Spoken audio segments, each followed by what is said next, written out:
जय हिंद साथियों, स्वागत है आपका गोल मंत्रा एकेडमी के परिवार में। आज का जो टॉपिक होगा ये खिलजी वंश होगा और कल हम लोगों ने पढ़ा है गुलाम वंश। तो आज हमको पढ़ना उसी के आगे का खिलजी वंश। इसका जो समय है गुलाम वंश के बाद जो ख़त्म हो जाता है उसका लास्ट शासक होता है क्यूमर्स, जिसकी हत्या जो है गयासुद्दीन तुगलक जो कर देता है 1290 में।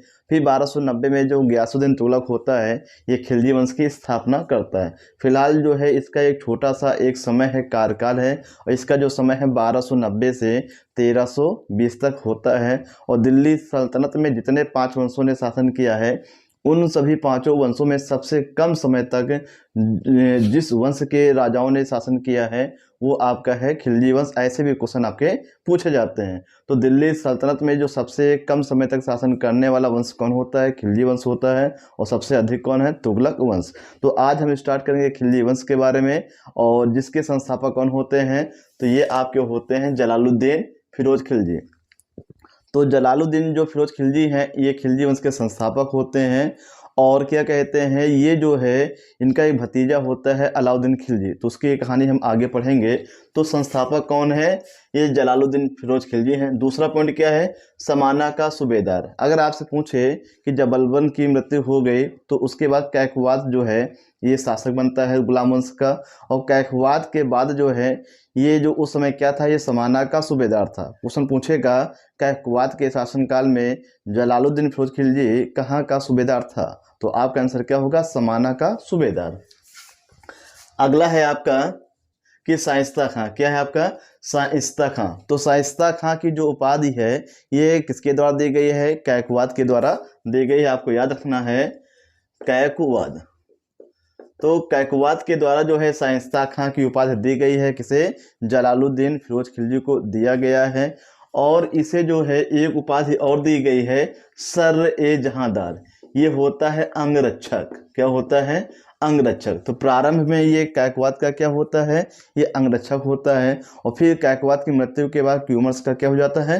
अंगरक्षक ये बना रहता है। लेकिन होता क्या है, यही अंगरक्षक बाद में भक्षक बन जाता है और 1290 में जो क्यूमर्स की क्या है हत्या कर देता है। और उसके बाद क्या है, खिलजी वंश की स्थापना करता है। तो फिलहाल आपको ये याद रखना है कि शाइस्ता खां और सर ए जहांदार किसे कहा गया है? ये जलालुद्दीन फिरोज खिलजी को कहा गया है।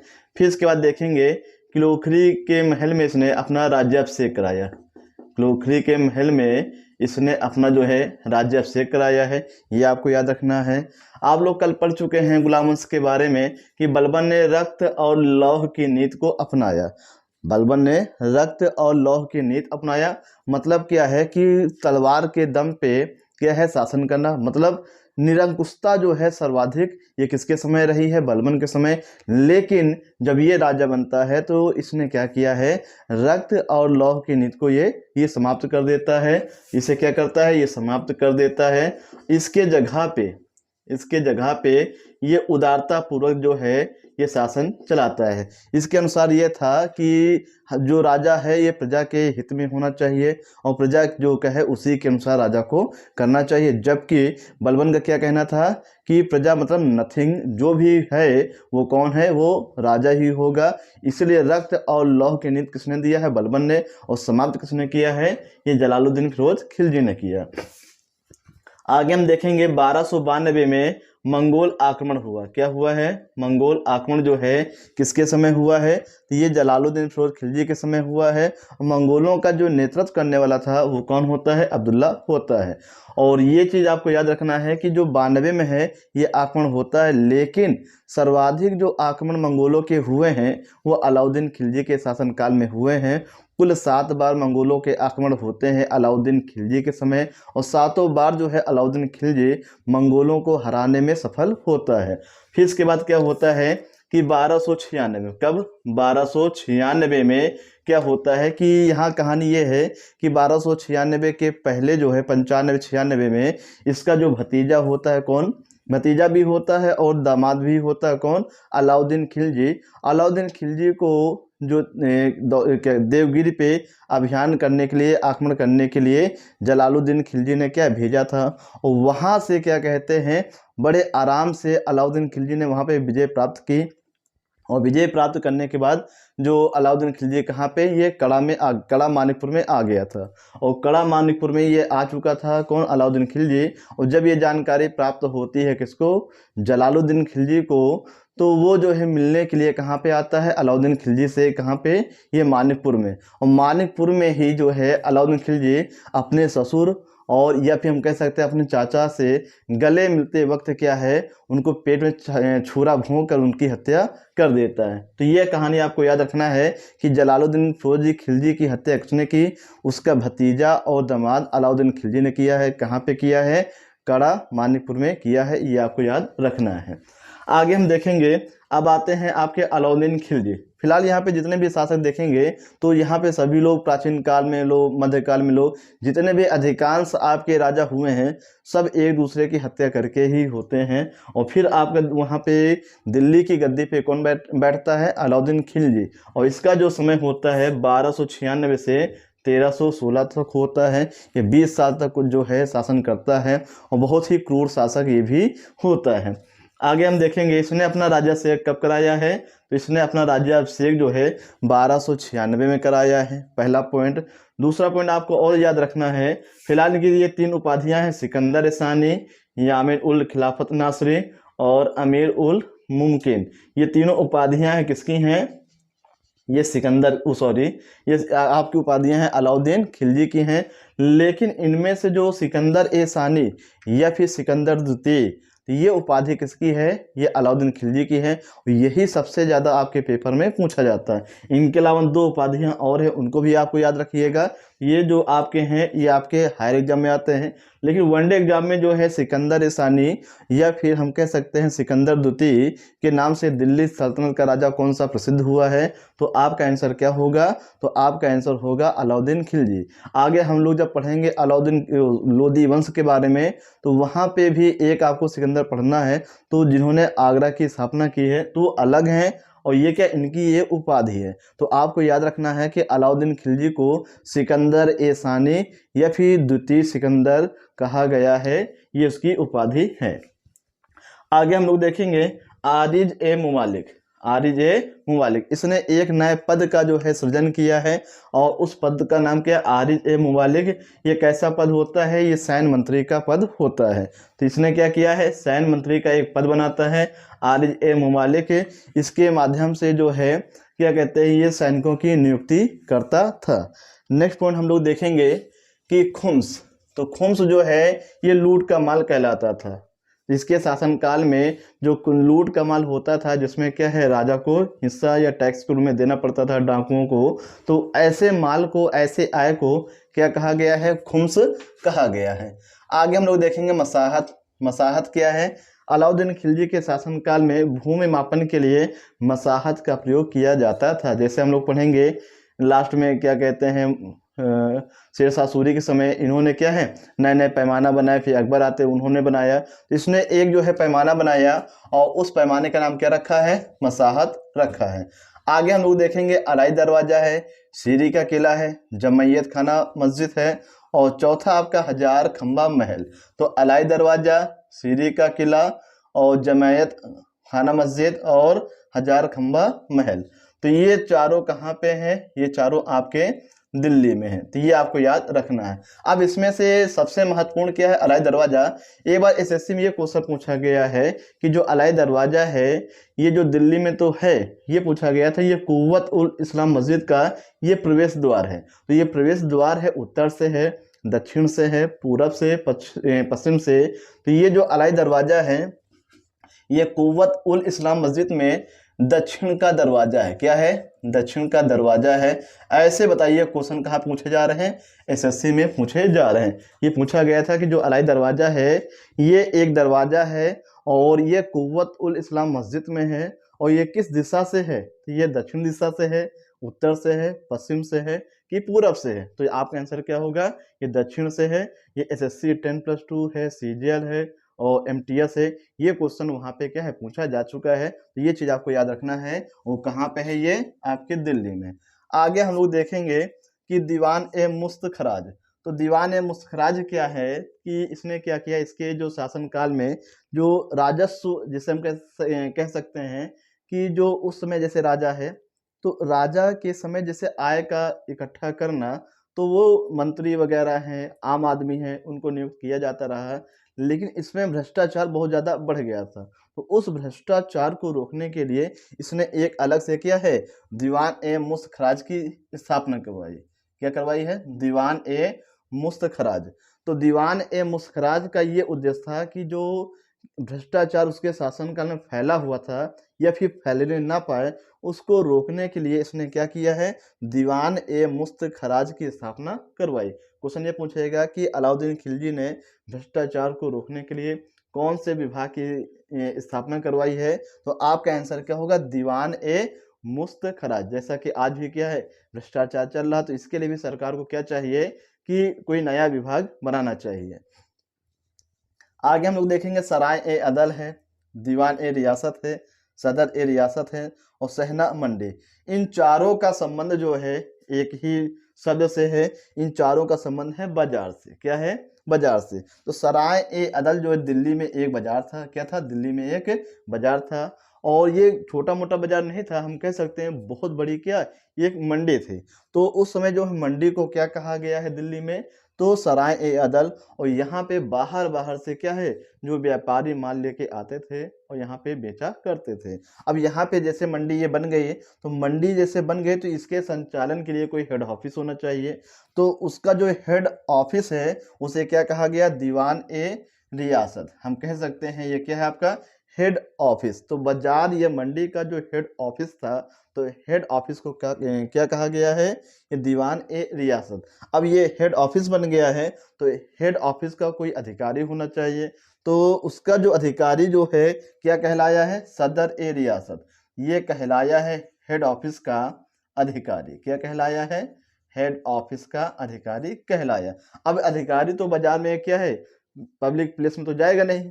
तो ये भी क्या किया है कि अधिकारी जो है अपने अंडर में क्या किया है, दरोगा की नियुक्ति की। यानी कि जैसे एक बहुत बड़ी मंडी है, 10 दरोगा की या 15 दरोगा की नियुक्ति कर दिया है, तो उन दरोगा को क्या कहा गया है? सहना-ए-मंडी। तो यहाँ पे आपको ये याद रखना है कि अलाउद्दीन खिलजी के समय में बाजार के जो दरोगा होते रहे उन्हें क्या कहा गया है? सहना-ए-मंडी। तो 4 शब्द आपको याद रखना है। सराय-ए-अदल क्या है? बाजार है और इसका हेड क्या कहलाया है? दीवान-ए-रियासत। और दीवान-ए-रियासत का जो मुख्य अधिकारी है क्या कहलाया है? सदर-ए-रियासत। और जो दरोगा कहलाया है कौन है? ये आपका सहना-ए-मंडी। पेपर में ये भी आ जाएगा कि अलाउद्दीन खिलजी के शासनकाल में सहना शब्द का अर्थ है। तो सहना शब्द का अर्थ क्या है?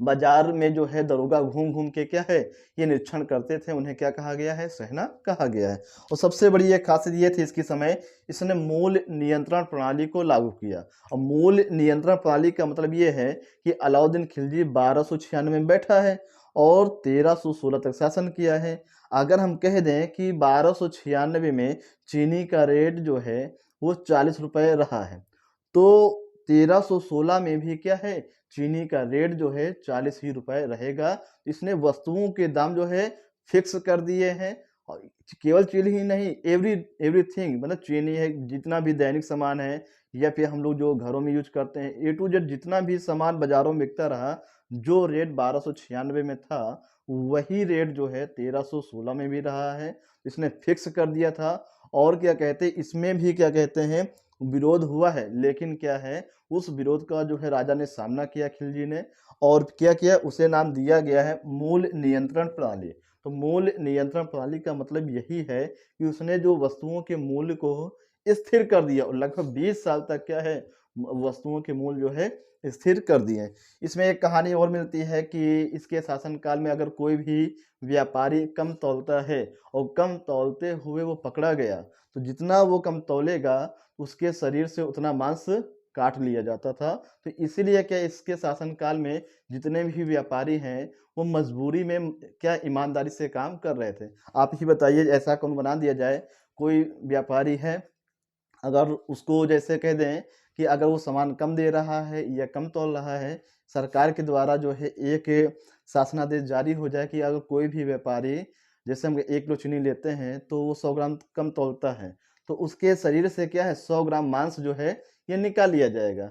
तो इतना जो खतरनाक ये सिस्टम लगा दिया था अलाउद्दीन खिलजी ने, तो सभी व्यापारियों के अंदर दहशत बन गई थी। इसीलिए इसके शासनकाल में जितने भी व्यापारी होते रहे, सभी जो है ईमानदारी पूर्वक जो है काम करते थे। तो मूल नियंत्रण प्रणाली जो है ये अलाउद्दीन खिलजी ने लागू किया है। उसके बाद आता है आपका सार्वजनिक प्रणाली, सार्वजनिक वितरण प्रणाली। क्या है आपका? सार्वजनिक वितरण प्रणाली। तो सार्वजनिक वितरण प्रणाली जो है इसे भी अलाउद्दीन खिलजी ने क्या है आरंभ किया है। तो 2 पॉइंट आपको याद रखना है। पहला पॉइंट क्या है? मूल्य नियंत्रण प्रणाली अलाउद्दीन खिलजी, और सार्वजनिक वितरण प्रणाली जिसे हम लोग आजकल कहते हैं क्या, राशन जैसे कार्ड होता है। तो राशन कार्ड जैसे हम लोगों को राशन मिलता है, तो राशन क्या कहलाता है? ये किसके तहत हिंदी में क्या कहेंगे? सार्वजनिक वितरण प्रणाली। आगे हम लोग देखेंगे। अब देखिए, इतना बड़ा राजा है और इतने सख्त कानून बनाया है, जाहिर सी बात है कि प्रजा के अंदर क्या है, वो विरोध होना स्वाभाविक है। तो उस विरोध को दबाने के लिए इसने एक गुप्तचर विभाग बनाया है, और गुप्तचर विभाग का जो मुख्य अधिकारी क्या कहलाया है? बरीद कहलाया है। क्या कहलाया है? बरीद कहलाया। तो बरीद का अर्थ है गुप्तचर विभाग का प्रमुख अधिकारी। अब अधिकारी तो क्या है, प्रजा के अंदर जो है लोगों के बीच में जाएगा नहीं। तो अधिकारी ने क्या किया है, छोटे छोटे जो है, जैसे आजकल हम कह दें एनआईए है, आपका आईबी है, रॉ है, तो ये सब क्या है, गुप्तचर संस्थाएं हैं। उसी प्रकार इसके शासनकाल में भी क्या है, गुप्तचर विभाग बनाए गए, और गुप्तचर विभाग का जो अधिकारी है वो बरीद कहलाया है। और जो गुप्तचर लोग होते रहे हैं उन्हें क्या कहा गया है? मुन्निया कहा गया है। आगे हम लोग देखेंगे, एक व्यक्ति है अमीर खुसरो, जिसे हम लोग खड़ी बोली का जनक कहते हैं। हिंदी में हम लोग पढ़ते हैं कि खड़ी बोली का जनक किसे माना गया है? अमीर खुसरो को माना गया है। अमीर खुसरो बलबन के समय में भी रहे हैं, और कैकवाद के समय, और फिर जलालुद्दीन फिरोज खिलजी। लेकिन मुख्य भूमिका इनकी जो होती है वो अलाउद्दीन खिलजी के समय होती है। अब देखिए, दरबारी कवि कौन था? अमीर खुसरो किसका? अलाउद्दीन खिलजी का। इसने सितार एवं तबले का आविष्कार किया। सितार एवं तबले का जो आविष्कार किसने किया है? ये अमीर खुसरो ने किया है। इसे तोता ए हिंद भी कहा जाता है। तोता ए हिंद किसे कहते हैं? ये अमीर खुसरो को कहते हैं। नेक्स्ट है आपका खजाइनुल फतूह। ये जो बुक है ये क्या है आपकी? ये बुक है किसकी? ये अमीर खुसरो की है। तो ये भी आपको याद रखना है। तो 4 पॉइंट आपके हैं किससे? अमीर खुसरो से। एक खड़ी बोली का जनक भी लिख लीजिएगा, खड़ी बोली का जनक। तो खड़ी बोली का जो जनक कहा जाता है अमीर खुसरो को कहा जाता है। दरबारी कवि होता है, सितार और तबले का आविष्कार किया है। तोता ए हिंद इसकी पुस्तक है। खजाइनुल फतूह जो है इसकी क्या है? ये पुस्तक है। और इसी पुस्तक में क्या, इसने अलाउद्दीन खिलजी की शासन व्यवस्था का जो है उल्लेख किया है। एक किताब और आपको मिलेगी, लिख लेना आप लोग, जियाउद्दीन बर्नी की तारीख ए फिरोज शाही। क्या है? तारीख ए फिरोज शाही जियाउद्दीन बर्नी की है। उसमें भी अलाउद्दीन खिलजी के शासनकाल के बारे में बताया गया है। आगे हम लोग देखेंगे कि अलाउद्दीन खिलजी ने 2 नए प्रकार के कर लगाए। एक आपका चराई कर है, एक आपका गढ़ी कर है।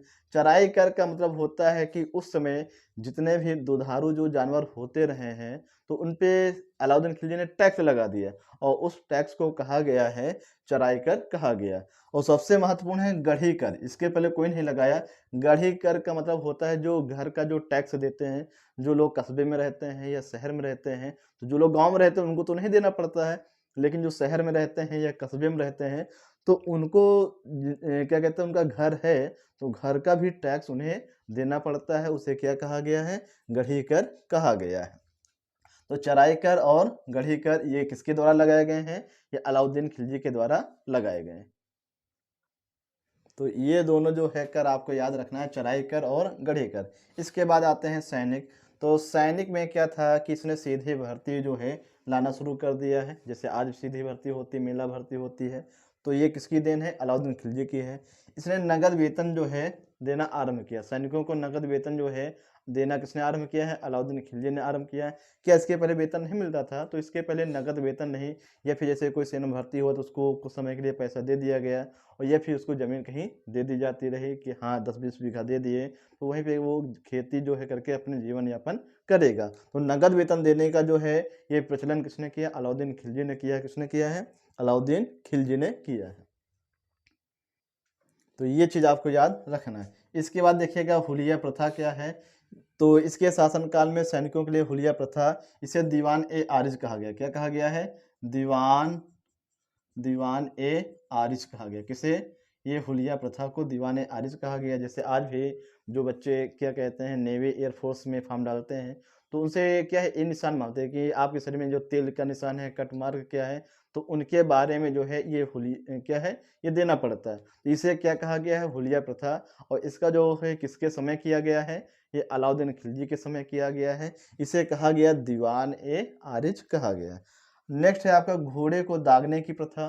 तो घोड़े को दागने की जो प्रथा है ये भी अलाउद्दीन खिलजी के समय में आरंभ किया गया है।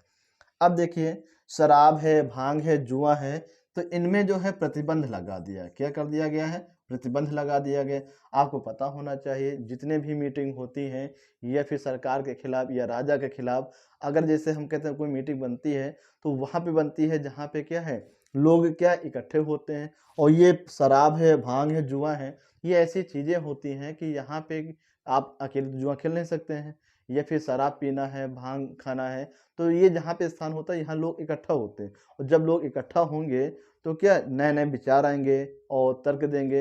हो सकता है यहाँ पे राजा के खिलाफ क्या षड्यंत्र बने। तो इन्हीं सब षड्यंत्र को रोकने के लिए इसने क्या किया है? शराब है, भांग है और क्या कहते हैं जुआ, तो इस पे इसने क्या पूरी तरह से प्रतिबंध लगा दिया था ताकि लोग जो यहाँ के लोग हैं उनके अंदर एकता की भावना ना आए और जैसा सिस्टम चल रहा है वैसा चलता रहे। आगे हम लोग देखेंगे एक क्वेश्चन बहुत इंपॉर्टेंट है कि पूछा गया है ये पेपर में कि जो गयासुद्दीन तुगलक है, जो तुगलक वंश का संस्थापक होता है, तो ये जो है ये अलाउद्दीन खिलजी के शासनकाल में कहाँ का सूबेदार था या कहाँ का राज्यपाल था? तो ये दीपालपुर, ये पाकिस्तान में समय है। पाकिस्तान का जो एक प्रांत है पंजाब, वही पंजाब है, सिंध है, बलूचिस्तान है। तो पाकिस्तान में एक राज्य है क्या कहते हैं पंजाब, और पंजाब में एक स्थान है दीपालपुर। तो दीपालपुर का जो राज्यपाल कौन था? गयासुद्दीन तुगलक था। ये अलाउद्दीन खिलजी के शासनकाल में, और यही बाद में क्या होता है ये तुगलक वंश का संस्थापक बनता है। आगे हम लोग देखेंगे कर्णदेव, ये भी एसएससी का क्वेश्चन पूछा गया है, इसको हम वहां से सीधा उठाए हैं कि कर्णदेव कौन है। तो कर्णदेव का जो संबंध है ये बघेला वंश से है। और कहाँ पे था ये गुजरात में। क्वेश्चन ये पूछा गया है कि जब अलाउद्दीन खिलजी का शासन गुजरात पे हो जाता है तो शासन से जस्ट पहले वहाँ पे कौन सा वंश चल रहा था? बघेला वंश। और उसके जो शासक कौन थे? तो उसके शासक थे आपके कर्णदेव थे। कौन थे? कर्णदेव।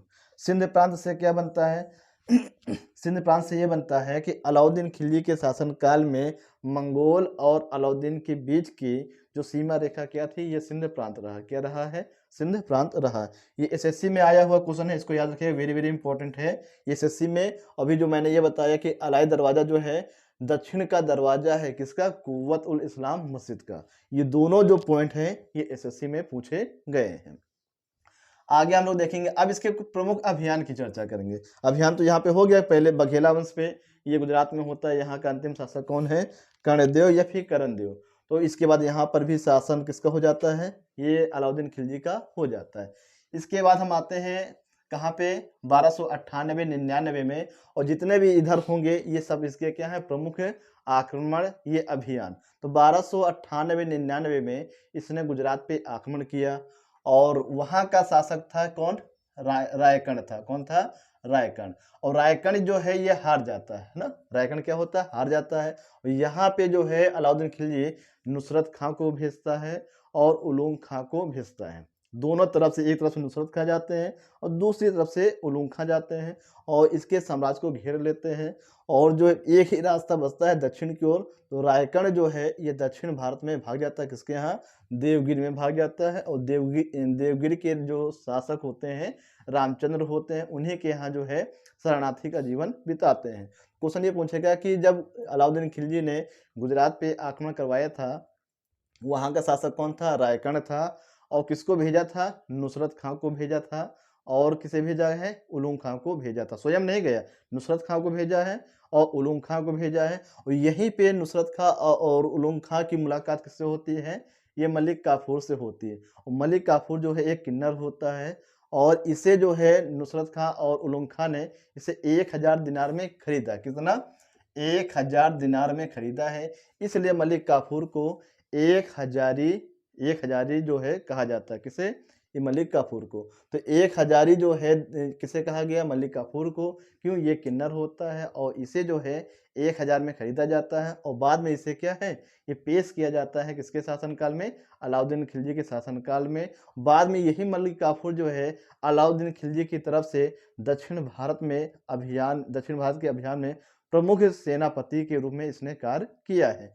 आगे हम लोग देखेंगे 1301 में अलाउद्दीन खिलजी ने रणथंभौर पर आक्रमण किया। ये कहाँ पे है आपका? ये राजस्थान में। ये आपको याद रखना है कि रणथंभौर पे जो आक्रमण जो है अलाउद्दीन खिलजी ने कब किया है? 1301 में किया है। यहाँ का शासक कौन होता है? हमीरदो। कौन होता है? हमीरदो होता है। और ये जो हार जाते हैं और इनकी हत्या हो जाती है। अब देखिए वहाँ पे जो होती है कौन? रानी रंगा देवी। तो रानी जो है रंग देवी जो है, ये क्या, जब इनको पता चलता है कि हमारे जो राजा हैं, महाराज हैं हमीरदो, वो युद्ध में हार जाते हैं, मार दिए जाते हैं, तो इन लोगों ने क्या किया? भाई देखिए राजा मर गए तो राजा के अलावा सेनापति हैं, सैनिक हैं, तो वो लोग ही मारे गए होंगे। अब रानी है और सेनापति जो होते उनकी पत्नियां हैं, दासी हैं, जितनी भी लेडीजें थीं, तो अपने सतीत्व की रक्षा के लिए इन लोगों ने क्या किया है? जौहर व्रत को किया। क्या किया है? जौहर व्रत। और जौहर व्रत होता क्या है? ये बड़ा सा अग्निकुंड बनाया जाता, बहुत विशाल। अग्निकुंड का मतलब ये है कि वहाँ पे बहुत इतनी तगड़ी जो है आग लगा दी जाती है, फिर वो आग बन जाती है। उसी अग्निकुंड में जो है जितनी भी लेडीजें थीं, रंग देवी के साथ साथ जो दासियां थीं, सब लोगों ने अपने सतीत्व की रक्षा के लिए जौहर व्रत किया। उसी अग्निकुंड में कूद कर अपने आप को क्या है, वो अपनी जिंदगी को समाप्त कर लिया। और इसी प्रथा को क्या कहा जाता है? जौहर व्रत। तो जौहर व्रत को याद रखिएगा कि अग्निकुंड में कूद कर अपनी जान देना, इसे क्या कहा गया है? जौहर व्रत कहा गया है। तो इन लोगों ने क्या किया है? जौहर व्रत करके अपने सतीत्व की रक्षा की। आगे हम लोग देखेंगे 1303 में कि जो ये आक्रमण किया है अलाउद्दीन खिलजी, तो ये किया है आपका 1303 में किया है। किसने किया है? ये किया गया है अलाउद्दीन खिलजी के द्वारा। स्थान क्या आपका? चित्तौड़। और यहाँ का जो शासक है राणा रतन सिंह होते हैं। कौन होते हैं? राणा रतन सिंह होते हैं। और यहाँ की जो इनकी पत्नी है राणा रतन सिंह की, रानी पद्मावती है। और रानी पद्मावती के शासनकाल में ही मलिक मोहम्मद जैसी ने क्या लिखा है? पद्मावत लिखा है। लेकिन जो ये अलाउद्दीन खिलजी के समय, लेकिन जो आपके मलिक मोहम्मद जैसी हैं, वो जब लिखे हैं इस पुस्तक को, उस समय दिल्ली की गद्दी पे बैठा था शेरशाह सूरी। कौन था? शेरशाह सूरी बैठा था। तो उन्हीं के शासनकाल में मलिक मोहम्मद जैसी ने पद्मावत पुस्तक की रचना की। उसने बताया क्या है कि अलाउद्दीन खिलजी ने किस प्रकार से चित्तौड़ पे क्या आक्रमण किया और वहाँ के जो शासक होते हैं राणा रतन सिंह, उनको पराजित करके क्या है, रानी पद्मावती को पाना चाहा। तो जिस प्रकार से रानी रंगदेवी ने अपने सतीत्व की रक्षा के लिए जौहर व्रत किया, ठीक उसी प्रकार रानी पद्मावती ने भी स्वयं वहाँ पे जितनी दासियां थी, सबको लेकर अग्निकुंड में कूदकर अपनी जान देकर जौहर व्रत किया। और इस प्रकार से रानी पद्मावती भी क्या की हैं? अपने सतीत्व की रक्षा की हैं। तो ये दो जो आप देख रहे हैं बहुत ही हम मार्मिक कथा है यहाँ की। बाकी ये जो कहानी बहुत लंबी है, इसमें जो क्या कहते हैं राणा रतन सिंह जो है अपने जो वादा करते हैं, एक मूवी भी बनी है पद्मावत, जो उसमें आप देखेंगे तो बड़े आराम से आपको ये कहानी क्लियर हो जाएगी। फिलहाल कंपटीशन में आपको यही याद रखना है कि 1303 में आक्रमण जब खिलजी ने किया है, शासक कौन होता है? राणा रतन सिंह। और वहाँ की रानी कौन होती है? रानी पद्मावती। एक क्वेश्चन और है कि 1303, तो 1303 में काकतीय सेना, और ये तेलंगाना में कहाँ पे है? वारंगल। कहाँ पे आपका? तेलंगाना।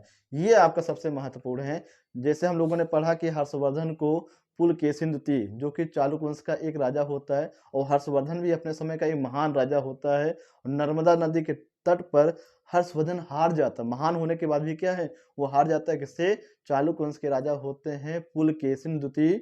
उसी प्रकार अलाउद्दीन खिलजी जो है ये काकतीय सेना से क्या है? तेलंगाना में हार जाता है। ये सबसे बड़ी हार होती है किसकी? अलाउद्दीन खिलजी की। क्वेश्चन पूछेगा कि कौन सी सेना ने अलाउद्दीन सेना को हराया है? काकतीय सेनाओं ने हराया है। और ये कहाँ पे थे? ये वारंगल में। और वारंगल कहाँ है आपका? तेलंगाना में।